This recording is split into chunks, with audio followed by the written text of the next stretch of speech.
파이썬 데이터 분석과 이미지 처리. 이번 시간에는 넘파이의 활용에 대해서 알아보도록 하겠습니다. 사실 넘파이는 정말 다양한 기능을 제공하고 있고요. 활용 방법 또한 매우 다양합니다. 이번 강의에서는 그 중에서도 가장 자주 사용되는 넘파이의 다양한 함수를 몇 가지 알아볼 수 있도록 강의를 구성했습니다. 첫 번째는 바로 넘파이 데이터의 저장과 불러오기입니다. 우리는 지금까지 파이썬에서 이렇게 생긴 다양한 넘파이 객체를 만들고 처리해보는 시간을 가져보았죠. 이제 이것을 어떠한 파일 형태의 데이터로 저장할 수가 있고요. 그 저장된 데이터를 다시 가져올 수도 있습니다. 이제 그걸 어떻게 할 수 있는지 알아보도록 할게요.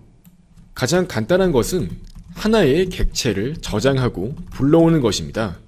자, 이렇게 array라고 해서 한번 0부터 9까지의 1차원 배열을 만들어 볼게요.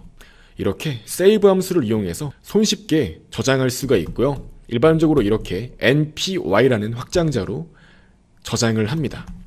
이렇게 array 함수를 이렇게 생긴 파일로 저장을 할 수가 있는 거고요. 한번 실제로 프로그램을 동작시켜 보시면 이와 같이 saved.mpy라는 하나의 파일이 생성된 것을 확인할 수 있고요. 해당 파일은 압축된 형태로서 제공되기 때문에 이렇게 텍스트 파일로서 열어보려고 해도 내용을 쉽게 파악하기는 어렵습니다. 그렇다면 이렇게 저장되어 있는 numpy 파일을 다시 프로그래밍 상으로 불러오려면 어떻게 하면 될까요? 바로 이렇게 np.load 함수를 이용하면 됩니다. saved.npy라고 해서 해당 저장된 numpy 파일을 로드할 수 있고요. 이제 이렇게 읽어온 데이터를 그냥 출력하도록 만들면 이와 같이 0부터 9까지의 데이터가 저장되었고 다시 불러왔으니까 그대로 0부터 9까지의 배열이 출력되고 있는 걸 확인할 수 있습니다. 또한 이렇게 하나의 객체만 담는 게 아니라 복수 객체 또한 저장하고 불러올 수 있는데요. 예를 들어서 이렇게 총 2개의 배열이 있다고 가정을 해보겠습니다. 자, array1과 array2가 있고 이제 이것을 저장을 할 수 있는데요. 이 save-z 같은 경우는 복수 개의 numpy 객체를 파일 형태로 저장하고자 할 때 사용할 수 있습니다. 자, 한번 마찬가지로 saved.mpz라고 한번 확장자를 설정해서 저장할 수 있도록 할게요. 이때 각각의 객체 이름을 정해줄 수 있는데요. 이 array1에다가는 array1을 담고 array2에다가는 array2 객체를 담을 수 있도록 해보겠습니다. 마찬가지로 프로그램을 실행시켜 보시면 이와 같이 saved.mpz가 저장되는 걸 확인할 수 있고요. 이제 이렇게 복수개의 객체가 담겨 있는 경우에는 이제 데이터를 불러온 다음에 저장했을 때 사용했던 그 객체의 이름 인덱스로 접근을 해서 데이터를 불러올 수 있는 것입니다.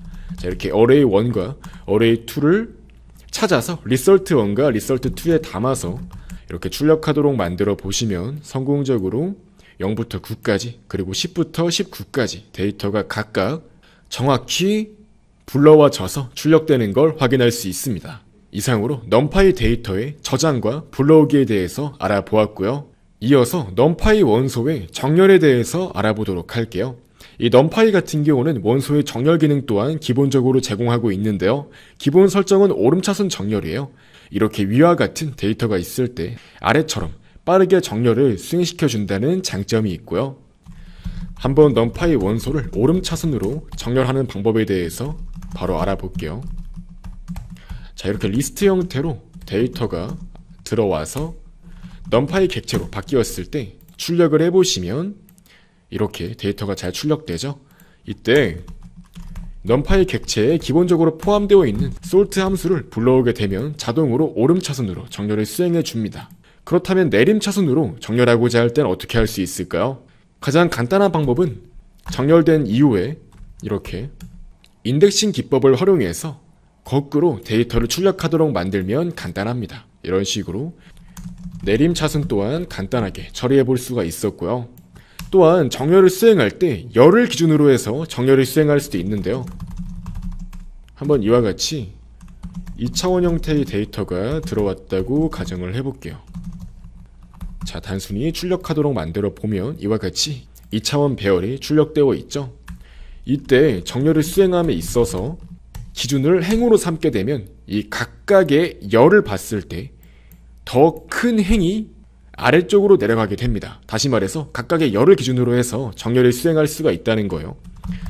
자, 이렇게 정렬 이후의 결과까지 차례대로 출력하도록 만들어 보시면 실행 결과 각각 열을 기준으로 정렬된 결과가 출력되는 걸 확인할 수 있습니다. 다시 말해서 이렇게 9랑 3 같은 경우는 3이랑 9로 이렇게 오름차순 형태로 정렬되어 있는 걸 확인할 수 있죠. 이런 식으로 정렬 또한 수행할 수 있습니다. 이제 한번 이 밖에도 자주 사용되는 함수에 대해서 알아볼까요? 이제 균일한 간격으로 데이터를 생성할 때 많이 사용하는 이 린스페이스에 대해서 알아볼게요. 린스페이스는 시작 값과 끝 값 사이에 몇 개의 데이터가 있는지 넣는 식으로 데이터를 초기화할 수 있어요. 0부터 10 사이를 5개의 데이터가 채우도록 하는 거죠. 그러면은 이렇게 실행을 해보았을 때 총 5개의 데이터가 0, 25, 5, 7.5, 10 이런 식으로 총 0부터 10까지 사이의 데이터를 채우는 형태로 데이터가 초기화되는 걸 알 수 있고요. 이제 이것은 임의의 데이터셋을 만들고자 할 때 많이 사용되는 함수고요. 그리고 난수의 재현 또한 알아보겠습니다. 난수 같은 경우는 일반적으로 여러분들이 나중에 다양한 머신러닝 기법을 실습할 때 난수를 사용하게 되는데요. 난수는 말 그대로 랜덤한 값이기 때문에 실행할 때마다 값이 달라진다는 특징이 있어요. 한번 확인해 볼까요? 랜덤한 정수형을 만들어서 출력해 보겠습니다.